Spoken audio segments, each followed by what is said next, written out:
안녕하세요. 이번 시간에는 스마트폰으로 사진 찍는 거에 대해서 이야기를 좀 나눠볼까 합니다. 스마트폰으로 많이 찍으시죠? 미러리스 카메라를 샀다가 잘 안 쓰고 다 폰으로 찍는 거 자신의 모습을 보고 뭐 미러리스를 팔았다 이런 말씀들 많이 하시는데, 카메라를 사기 전에 요즘은 스마트폰을 다들 가지고 계시니까 스마트폰으로 한번 테스트를 해보고, 내가 사진 찍는 목표가 뭔지, 목적이 뭔지, 피사체가 주로 어떤 건지 이런 걸 좀 미리 숙지한 다음에 카메라를 사는 세상이 된 것 같아요. 제가 한 1년 정도 스마트폰으로만 사진을 찍은 경험을 바탕으로 어떻게 하면 사진을 잘 찍을 수 있을지, 특히 이제 스마트폰으로 어떻게 하면 잘 찍을 수 있을지 이야기를 좀 해드리겠습니다.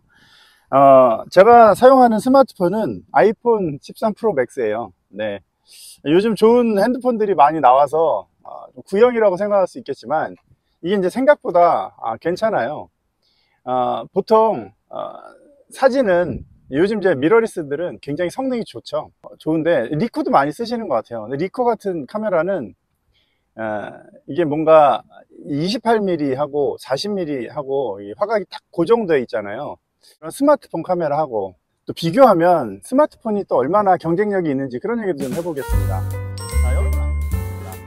여러분 아시겠지만 이 쓰시는 스마트폰은 렌즈가 3개죠. 뭐 아이폰이나 갤럭시나 다 동일한 것 같고, 요즘은 갤럭시가 더 인기를 끌고 있다고 하죠. 그래서 뭐 아이폰 쓰면 아재다 이런 말도 있는데, 저는 한번 사용하는 카메라고 이게 성능이 그렇게 부족할 게 없다고 생각하기 때문에 이 카메라를 쓸 건데요. 네, 근데 여기 보면 초광각이 있고 망원이 있고, 그 다음에 광각이 있죠. 16mm, 26mm, 77mm 이 세 가지가 있습니다. 근데 다 1200만 화소예요. 스마트폰으로 촬영을 하실 때 많은 분들이 줌으로 당기면은 화질이 깨질 거다 이렇게 생각을 하세요. 저도 그렇게 생각을 해서 항상 표준화각 26mm로만 찍었습니다. 26mm도 굉장히 좋긴 한데, 가령 어디 가서 좀 더 망원으로 당겨서 피사체를 찍어야 될 부분이 있어요. 이제 그럴 경우에는 77mm도 공격적으로 활용을 하게 되더라고요. 실제로 77mm로 찍은 사진이 있는데 그걸 제가 대형 인화를 했어요. 근데 상당히 화질이 좋더라고요. 제가 지난번에 가로 740에 세로 550mm로 인화했던 사진 보여드렸죠. 스마트폰으로 찍었다고 말씀드렸는데, 그게 이제 표준화각으로 찍은 거예요. 광각이죠. 26mm로 찍은 사진이었단 말이에요. 그리고 저는 기본적으로 한 6개월 정도는 모든 사진을 다 26mm 표준화각으로 찍었어요. 근데 어느 날 이게 이런 생각이 들었어요. 초광각도 1200만 화소, 광각도 1200만 화소, 그 다음에 망원도 1200만 화소면 그게 다 똑같은 1200만 화소잖아요. 그래서 출력을 해도 동일하겠다 이런 생각이 든 거예요. 제가 이게 77mm로 찍은 사진입니다. 네. 가로 740에 세로 550이란 말이에요. 예. 77mm로 찍었는데 어떤가요? 화질이 굉장히 좋죠. 네. 이게 많은 분들이 스마트폰하고 미러리스를 결정짓는 여러 가지 요인들로, 일단 센서의 크기를 이야기하시는 분들이 있고, 그 다음에 인화했을 때 크기가 뭐 A3 기준으로 뭐 인화가 되냐 안 되냐 그렇게 이야기를 하시는데, 사실 포토샵 같은 데서 후보정을 해서 화소를 끌어올리면 1200만 화소도 이렇게 큰 이미지를 인화할 수 있습니다. 그래서 지금은 이런 대형 인화 때문에 카메라를 미러리스로 바꾼다, 이건 굉장히 어리석은 생각이에요. 전혀 모르는 거죠. 솔직하게 제가 반성을 하나 하자면, 저는 DSLR을 가지고 렌즈도 뭐 광각, 망원, 표준, 뭐 그 다음에 오이 만두까지 다 썼었는데요, 그때 사진을 하나도 몰랐던 것 같아요. 장비만 들고 다니고 풀프레임 카메라만 쓰면 사진을 잘 찍고 남들이 잘 찍는다고 인정해 준다고 생각을 했었죠. 굉장한 착각이었습니다.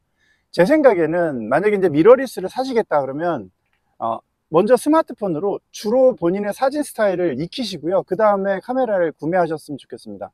카메라만 사는 게 끝이 아니잖아요. 렌즈를 사야 되는데, 이게 남들이 쓰는 그 렌즈를 구경해서 그대로만 따라가면 자기 사진을 찍을 수가 없다는 거죠. 그러기 위해서 이제 스마트폰이 굉장히 유용합니다. 지난번 말씀드렸지만 이 그립, 라이카 그립이라고 해서 제가 울란지에서 사용하는데, 이 그립이 있으면 좋은 게 뭐냐면 핸드폰으로 찍는 느낌이 안 들고 마치 리코 같은 카메라로 찍는 느낌이에요. 그래서 리코 느낌을 할 수 있는데, 리코와의 그 가장 큰 차이점은 뭐냐면, 미러리스 카메라는 디지털 줌이 지원을 하고 있습니다. 사실 10년 전에 제가 썼었던 올림푸스 카메라도 디지털 줌이 지원이 됐었어요. 그래서 표준 렌즈를 쓰고 이걸 이제 디지털 줌으로 확대를 하면 2배로 크롭이 돼서 찍히는 건데요. 크롭이다 보니까 제가 썼던 그 카메라가 1600만 화소였단 말이에요. 크롭을 하면 한 800만 화소로 찍혀요. 그러니까 화질이 형편없죠. 근데 이 스마트폰은 디지털 줌을 땡기면 광각이었던 1200만 화소가 망원이었던 1200만 화소로 옮겨가서 1200만 화소로 그대로 찍힙니다. 네, 그렇기 때문에 16mm, 26mm, 77mm 구간에서는 정확하게 자기 센서 그대로 다 활용할 수가 있어요. 그러니까 이렇게, 이게 77mm로 찍은 거라고 말씀드렸잖아요. 네, 굉장히 제가 피사체랑 멀리 있었어요. 그럼에도 불구하고 이렇게 아주 좋은 사진이 찍힌단 말이죠. 그렇기 때문에 77mm하고 26mm, 그 다음에 초광각인 16mm도 적재적소에 사용을 한다면 사실은 미러리스의 그 다른 렌즈군도 충분히 커버할 수 있습니다. 무슨 소린가 하면, 예를 들어 이제 그런 분들이 있어요. 저도 그랬었는데, 제가 1740 광각 렌즈를 썼었어요. 근데 이 렌즈가 굉장히 뭔가 그 드라마틱하고 사진을 이쁘게 찍어요. 같은 피사체를 찍어도 뭔가 더 뭔가 그 뭐랄까 경쾌하다고 할까요? 활기찬 느낌을 주거든요. 근데 이게 되게 많이 안 쓰는 거예요. 제가 어디 웨딩홀에 리뷰를 해달라고 부탁을 받아서 간 적이 있었어요. 저희 이제 아들내미랑 같이 갔었는데, 밥을 먹고 이제 웨딩홀 전경을 찍기 위해서 거기는 실내니까 1740 광각이랑 광각 렌즈 하나만 가져가야겠다 이렇게 생각을 했었습니다. 근데 그 렌즈 하나만 가져가니까 음식을 맛있게 찍기가 굉장히 힘든 거예요. 40mm고 그게 f4였거든요 조리개가. 그러니까 뭔가 이렇게 맛깔나게 담을 수가 없어요. 그러니까 이게 카메라에서 우리가 미러리스 쓸 때는 렌즈 선택이 굉장히 중요해서 그 렌즈만 가져갈 수밖에 없고, 또 무게가 굉장히 크니까 그 렌즈를 이제 중점으로 찍을 수밖에 없는 경우가 분명히 있을 겁니다. 그래서 제 생각에는 그런 경우라면 그냥 표준 렌즈를 하나 가져가시고, 초광각이 필요할 경우에는 스마트폰으로 16mm를 담으면 이게 1200만 화소로 담긴다는 거죠. 이제 앞으로 아이폰 17 프로는 16mm 초광각도 4800만 화소, 광각도 4800만 화소, 망원도 4800만 화소로 바뀐다고 하죠. 지금 아이폰 16 프로는 망원은 1200만 화소란 말이에요.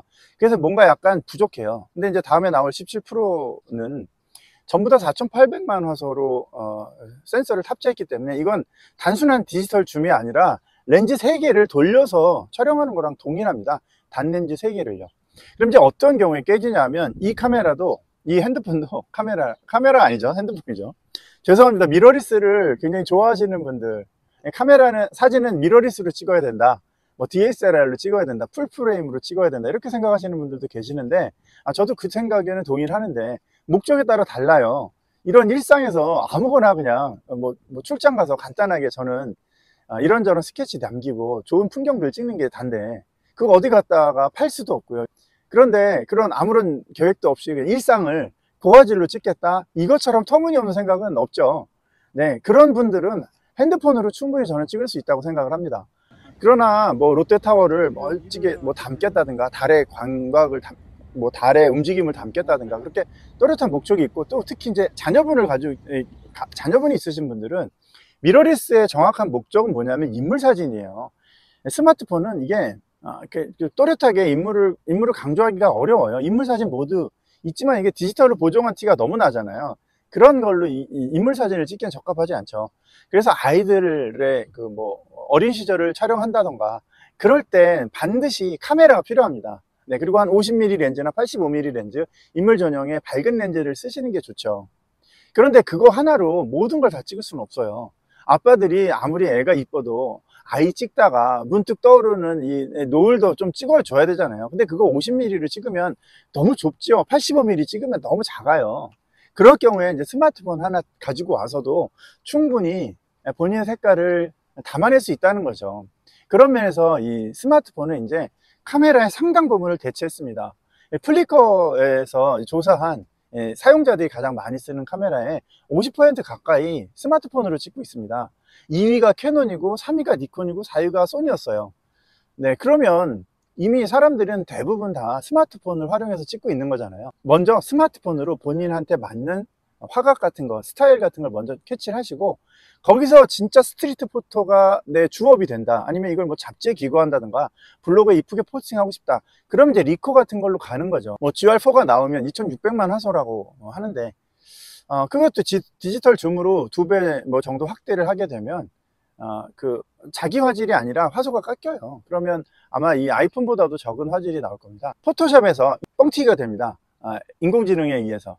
이미 사실은 이건 필름으로 찍은 게 아니잖아요. 디지털 센서에 입자가 등록이 된 거기 때문에 이걸 확대하는 기술은 지금 굉장히 많이 발달되고 있습니다. 그리고 이제 AI를 통해서 뭐 챗GPT는 아니지만 뭐 그 이미지를 생성해주고 편집하는 드림이나 같은 이런 프로그램에서 이미지를 뻥튀기를 해줘요. 그러면 그런 걸 활용을 하면 작은 센서로 찍은 카메라도 충분히 좋은 사진이 만들어질 수 있어요. 요번에 그 X 하프인가요?富士필름에서 좀 재밌는 카메라가 나왔죠. 그 디지털 카메라인데 되게 굉장히 이쁘고, 그런데 이게 이제 스마트폰보다도 화질이 훨씬 떨어지더라고요. 1700만 화소에다가 JPG로만 찍혀요. 여러분, 제가 이 아이폰 13 프로 맥스로도 충분히 사진 생활을 할 수 있었던 거는, 이게 이제 로 파일로 찍히기 때문에 가공을 충분히 할 수가 있어요. 사이즈도 늘릴 수 있고 다양한 방식으로 쓸 수가 있는데, 그 후지 X 하프는 JPG로만 찍고 1인치 센서에 1700만 화소란 말이에요.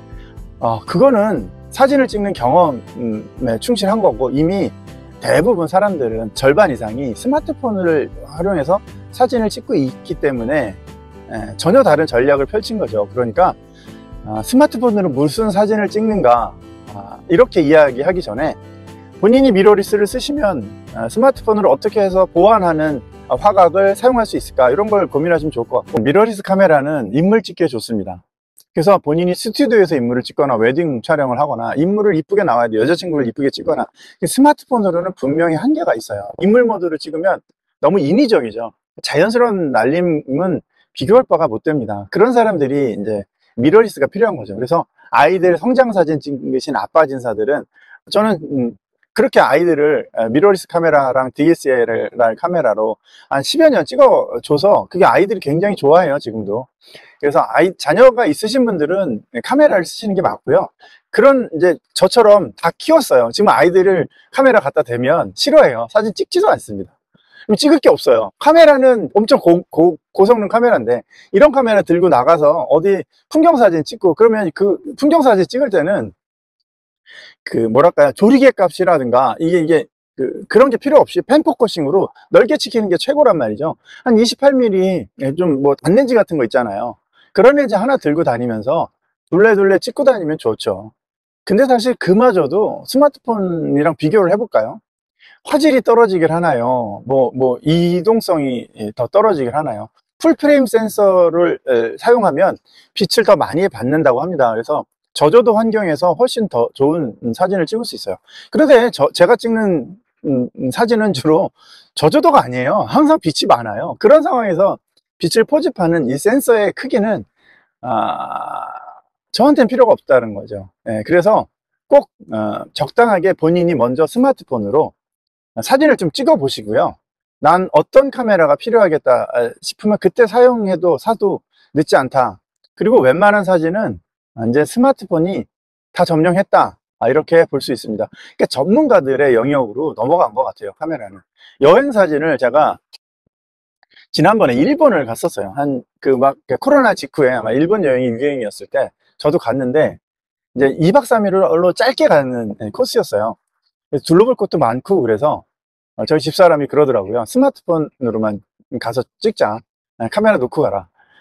그 전에도 사실은 하와이 여행 갔을 때도 제가 쓰는 오디마크3를 못 가져가게 해서 제가 이제 그 EOS M5 카메라도 있었거든요. 그걸 들고 갔는데 이거 좀 조금 뭔가 아쉽더라고요. 일단 배터리가 너무 빨리 닳아요. 근데 스마트폰은 그 배터리 뭐 보조 충전기 가져가면 전혀 문제 없잖아요. 그래서 이제 그 일본 갔을 때도 그때는 진짜 충격이었습니다. 생애 처음으로 여행을 스마트폰으로만 가져가서 찍었던 거죠. 근데 사진이 생각보다 글쎄요, 뭐 좋고 나쁘고를 떠나서 가족끼리 찍는 사진에 어마어마한 뭐 DSLR 풀프레임 카메라 필요 없던 거죠. 그냥 스마트폰으로 찍으니까 충분하고 다양하게 찍고 기억에 남는 사진도 별로 없어요. 그럼 기억에 남는 사진을 찍을 거였으면 가족이랑 같이 가는 게 아니라 제 스스로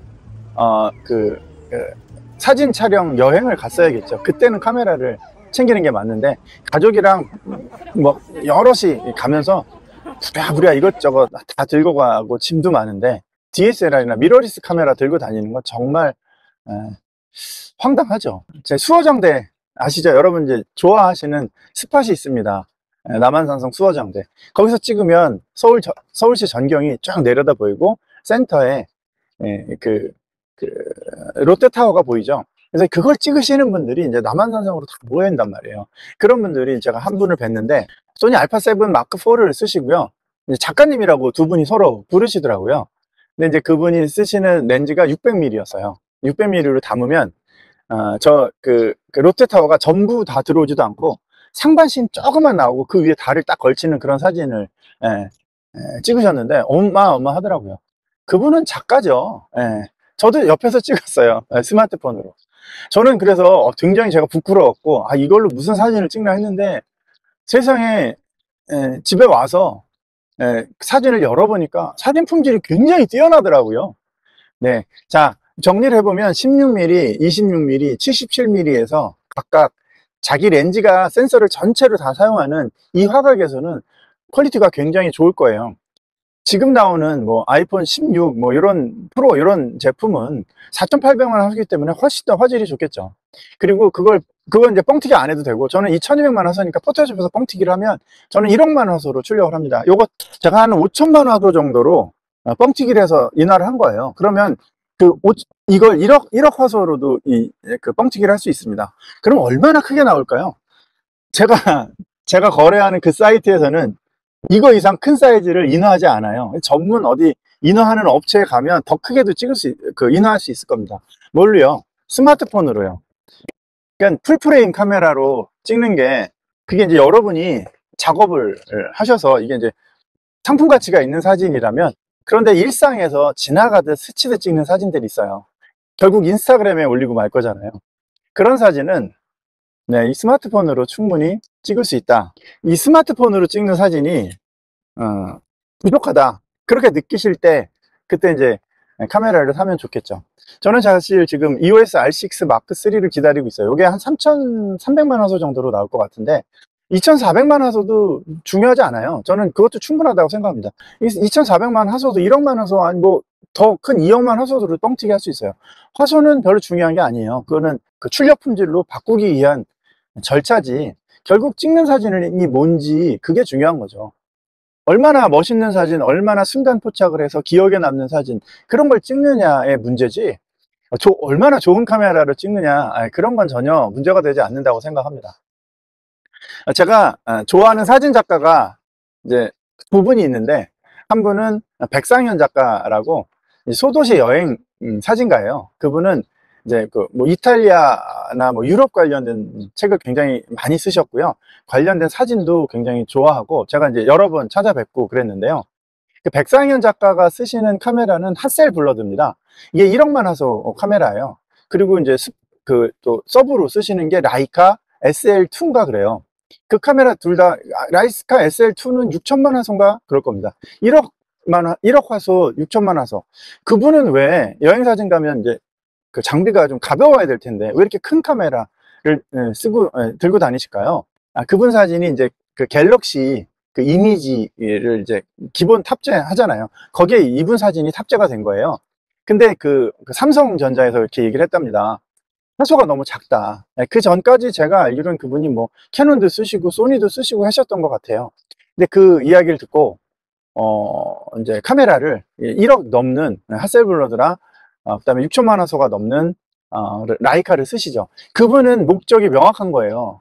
그 특별한 그 목적에 맞는 카메라를 선택할 수 있는 게 그게 진짜 선수라고 생각합니다. 그리고 이제 리코 카메라 같은 경우에도 그 2,400만 화소인데 센서가 크죠. 우리 요 스마트폰 카메라보다 훨씬 더 크죠. 그런 것도 이제 뭔가 보존과 기록을 위해서 남겨두거나, 그 다음에 그렇게 하면 센서가 크면 사실은 보정이 훨씬 더 잘 먹는 경향이 있는데, 리코 GR 카메라는 보정을 아주 잘 받는 걸로 유명한 카메라예요. 그런 경우에 그런 카메라가 필요하겠죠. 그러니까 저 같은 사람이, 제가 예전에 리코 GR2를 쓴 적이 있어요. 이제 보정도 잘 먹고 좋은데요, 제가 그 좋은 카메라로 동네를 찍고, 그 보면 거기 필름 시뮬레이션이 있어요. 거기서 제 친구네 가게 가가지고 친구랑 셀카 찍고 그랬단 말이에요. 예, 얼마나 뭔가 무슨 재능 낭비라고 해야 되나요? 그 좋은 카메라로 멋진 사진을 찍지 않고 그냥 일상을 찍었는데, 필터 시뮬레이션이 독특하다고 해서 이것저것 찍어봤는데, 사실 필터에 대해서 이야기를 좀 한번 해보면, 후지 필름 시뮬레이션 때문에 후지를 찍는다는 분들이 계시는데요, 필터는 여기 다 있잖아요. 인스타그램에 가도 필터가 있고요. 핸드폰이 훨씬 더 좋아요. 네. 필름 시뮬레이션, 그 다음에 색감 얘기도 많은데, 디지털 카메라에 색감이 무슨 의미가 있습니까? 네, 그것도 잘 모르겠어요. 캐논이 인물 사진이 잘 나온다. 캐논은 스튜디오에서 인물을 목적으로 찍는 사람들한테 좋아요. 그러니까 아빠 진사들한테 캐논만큼 좋은 카메라가 없죠. 소니는 전문적으로 뭔가 디테일한 걸 찍는 사람들한테 좋다고 하는데, 그분들이 프로페셔널들은 정말 색감도 필요 없죠. 다 어떤 작가님은 수천 장을 찍어도 라이트룸으로 다 보정을 하시더라고요. 캐논으로 찍어도. 그 다음에 또 제가 좋아하는 작가분이 한 분이 계시는데, 임재천 작가님이시죠. 임재천 작가님, 한국의 재발견, 그런 시리즈를 계속 촬영하시는 분인데, 뭔가 전 그분처럼 사진을 찍고 싶다라는 생각을 하게 만들고, 제가 인정하는 가장 사진을 잘 찍으시는 분 중에 하나인데요, 그분이 쓰시는 카메라가 캐논 EOS RP예요. 거기에 2400 렌즈 하나만 끼고 다니신대요. 그리고 가끔 이제 망원을 쓰시는데, 망원도 아주 비싼 망원이 아니더라고요. 그런 분이야말로 그런 카메라로 엄청 생산적인 일을 하시잖아요. 스마트폰으로 먼저 충분히 찍어보시고, 내가 이런 사진을 좀 더 고화질로 담아내고 싶다, 기록하고 싶다, 그 정도의 실력이 됐을 때, 저는 그때 이제 미러리스 카메라를 사시는 걸 추천드립니다. 그런 분들 많아요. 미러리스를 사면 유튜브도 더 되게 촬영이 잘 되고 사진도 훨씬 더 잘 나올 거라고 생각을 했다는 거죠. 근데 이제 왜 내가 이렇게 비싼 카메라를 샀는데 사진이 잘 안 나오냐, 이렇게 말씀하시는 분들이 계세요. 바디 못지않게 렌즈에도 투자를 많이 하셔야 돼요. 돈 1000만 원 후딱 깨집니다. 바디 좋은 거 샀다고 해서 다라가 아니다. 이제 렌즈는 밝은 렌즈 중심으로 몇 가지 구매하셔야 좋은 상황에 대응하실 수 있다. 그 다음에 카메라를 좀 다룰 줄 아셔야죠. 네, 모드별로 어떻게 촬영하는 게 더 이쁜지, 내가 이럴 때 어떤 상황에 어떤 카메라가 더 필요한지, 어떤 렌즈가 더 필요한지, 이걸 먼저 좀 깨달으시는 게 중요합니다. 자, 결론적으로 다시 말씀드리면, 스마트폰으로 사진을 잘 찍는 방법은 각 3개의 렌즈에 표준값들이 있어요. 제가 이게 15배 줌까지 돼요. 그러면 그건 망원 77mm부터 쫙 당겨가지고 한 15배 확대가 되는 거예요. 그러면 그런 화질이 깨져요. 디지털 줌으로 간 거예요. 그런데 여기에 16mm, 26mm, 77mm는 자기 사이즈로 나옵니다. 이 사진은 굉장히 또렷합니다. 77mm인데도. 그러니까 이 카메라는 기본값이 26mm지만 26mm로 1 곱하기로 되어 있는 거 있죠. 1 곱하기만 찍는 게 아니고요. 반대로 리코 같은 카메라나 라이카도 디지털 줌이 되는데, 라이카의 디지털 줌은 자기 사이즈에서 찍어가지고 그걸 6천만 화소로 찍어서 망원으로 가거나 이렇게 디지털 줌을 하면 그 화소에서 줄이는 거예요. 그러니까 스마트폰을 찍으실 때는 렌즈가 3개가 있다. 그 렌즈 사이즈 16mm, 26mm, 77mm 그게 딱 고정시켜서 사용하시면 그 센서 그대로 다 쓸 수 있습니다.